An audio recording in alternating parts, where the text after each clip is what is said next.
everybody. Welcome to Shaken Not Stirred. Happy Mother's Day. We're here today with my beautiful mom, Pam, the woman I aspire to be like, the mom I aspire to be like. When people say, you're just like your mother, it is the highest compliment to me because that is who I want to be all the time. I love you so much, Mom. I love you too, sweetie. So, we are very emotional people in our family.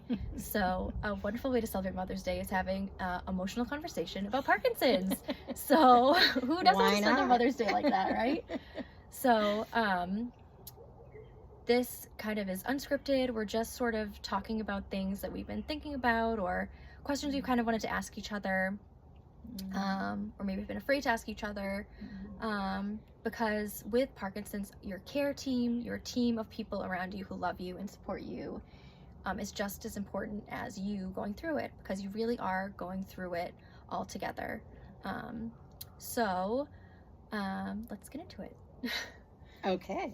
So is there anything that you think we'll start off with something positive. Is there anything that you think has been better since me being diagnosed with Parkinson's? Something that's like improved or? That's a really interesting question. I think Parkinson's may have played a role in this. I'm not sure it's totally responsible for it. But since you were diagnosed with Parkinson's, you have become a ball of energy. Interesting. You do so many things. We have this sort of joke because I'm a gardener and I love to garden. And when Lindsay was young, I would always say, come out to the garden with me, come and help me. And Lindsay, who was a teenager at the time, and teenagers are not supposed to want to hang out with their mothers, especially in the garden where it's hot and buggy and dirty. That's true. And Lindsay would come out. After about 5 minutes, she'd say, oh, it's so hot. It's so hot. So hot. And then finally she would be dismissed to go inside and be cool. But since Parkinson's, a lot of things have happened in her life since Parkinson's as well, including being in a beautiful home with a beautiful yard. But she has kind of planted the planet here. She has these wonderful ideas for the way she wants her environment to look, and I think that's become maybe not more important, but kind of more central. Yeah. She's always busy with decorating. She's an incredible gift giver, and she's thinking about the gifts that she's going to be giving to people way in advance. And so I wouldn't say that's a change, but more an intensification. Yeah, and I think I would agree with that for sure, because I feel like with a diagnosis, I feel like you're never sure about what you are going to be able to do, what the future's going to look like. So I feel like the focusing on wanting to make everything beautiful now, wanting to make the best birthday, the best Mother's Day, the best everything like right now, because I can, has definitely made it feel more important. Like every moment, every time, I want to make it, big and important, like as big as it can be, as special as it can be, because I can right now. And I think that I'll be strong and able to do all these things in the future. But I think I've definitely noticed that as well, like with the garden. Like I want to make everything beautiful now. I want to buy like 50 plants and plant them all now. I want to make everything. Right. So I think you're totally right. You're totally right with that. And what's really wonderful about it is that there's such positive energy in that for you. It's not like it has to be perfect, or else you're going to be down in the dumps. It's just a really positive, generative source of energy. Yeah, and it definitely is a place where I can find peace. Like digging in the dirt helps me get out my demons, and making it beautiful is a way to make that peaceful again. Yes, that makes sense. Do you have a question for me?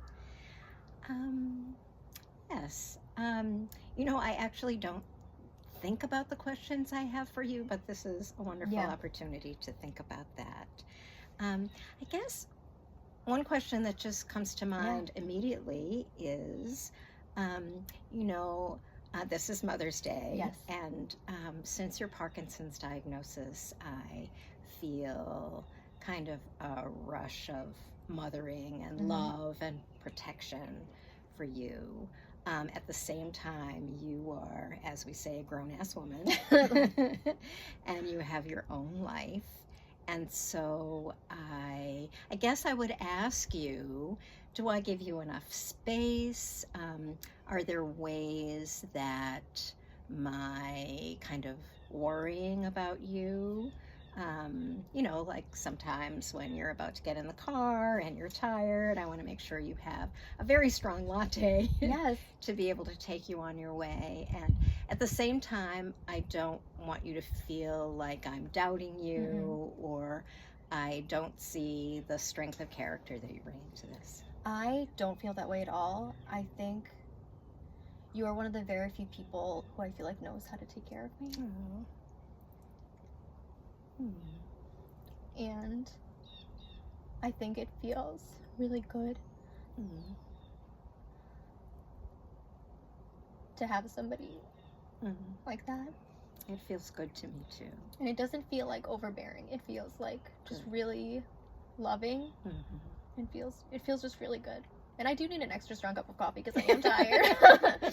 I am tired. Like, did you get enough sleep? Like, of course I didn't get enough sleep. But I always need more coffee. Yes. So I think it never feels that way. And I think that that's something, I mean, it always is good to check in because you don't want to feel like you're overbearing. But to me, it never feels that way. It always just feels like really supportive. And like I need that. I need, I need that like support. Well, it's always there. Yeah, it's always there, and it truly does feel like this is a road we're on together. You know, you're driving the bus. Oh my God, watch out, it's shaky. It's a shaky, bumpy ride, but yeah. But I want to make sure that the gas tank's filled. And we'll check the tires. And I need that. I definitely do need that, and I think that's a good lead into the next part because I think it has been helpful. So my mom has been concerned a lot about how, for lack of a better word, how well I've taken the diagnosis of Parkinson's.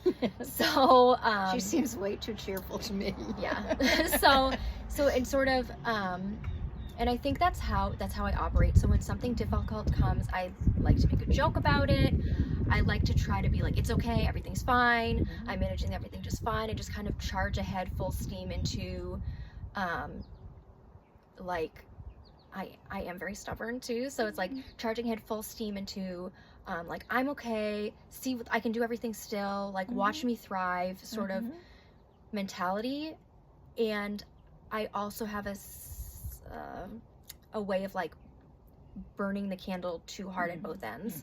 And when the emotion and the processing does finally hit me, it kind of knocks me out. So I think it has been helpful for you in the sense of checking in, like, are you okay? You seem like you're handling this like really well. Like, it seems I'm like so proud of you. Yeah, but are you sure that you're processing this? And that's because you know me so well. I think because like in my own private moments, basically, my mode is that throughout the day I'm fine, I'm smiling and everything, and then at night I'm like sweating and like having a panic attack about like what's going to happen to me. So I think it is really helpful and important to have that person check in with you and be like, I know you're doing really well, but I also know you, and it's okay to not be okay.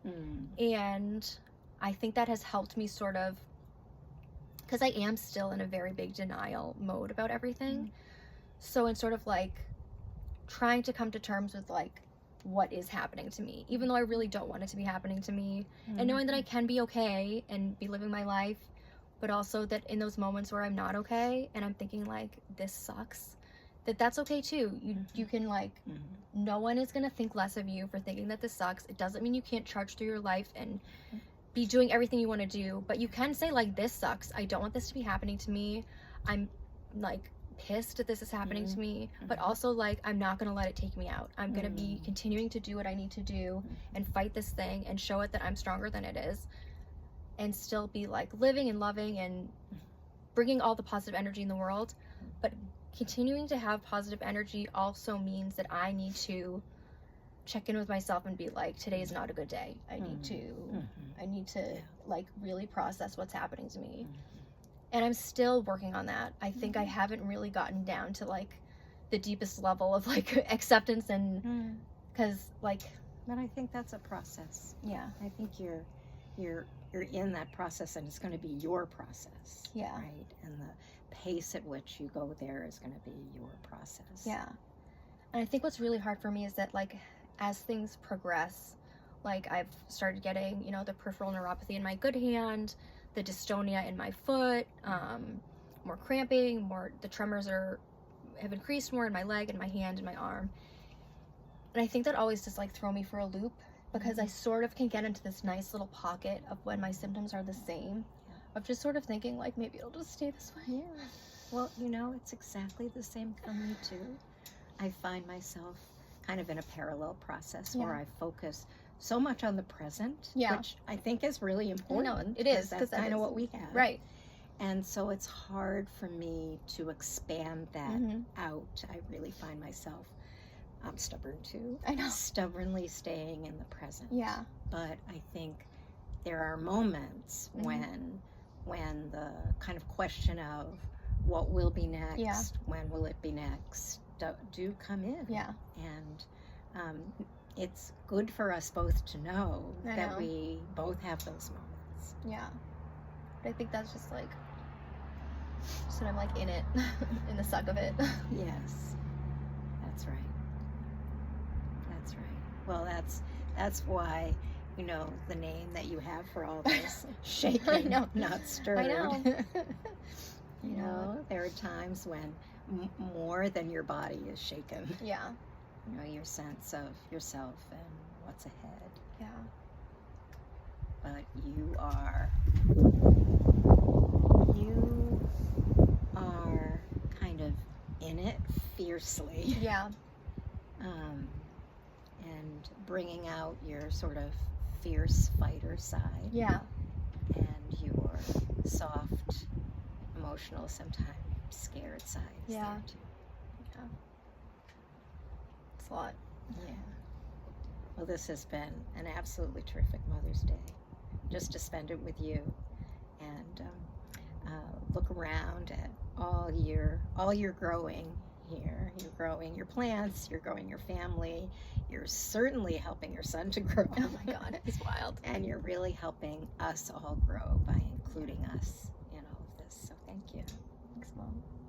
Is there anything else you have a question for me about? I don't. Okay. I don't. Well, so I guess we'll leave it there. So I hope everyone's having a wonderful Mother's Day.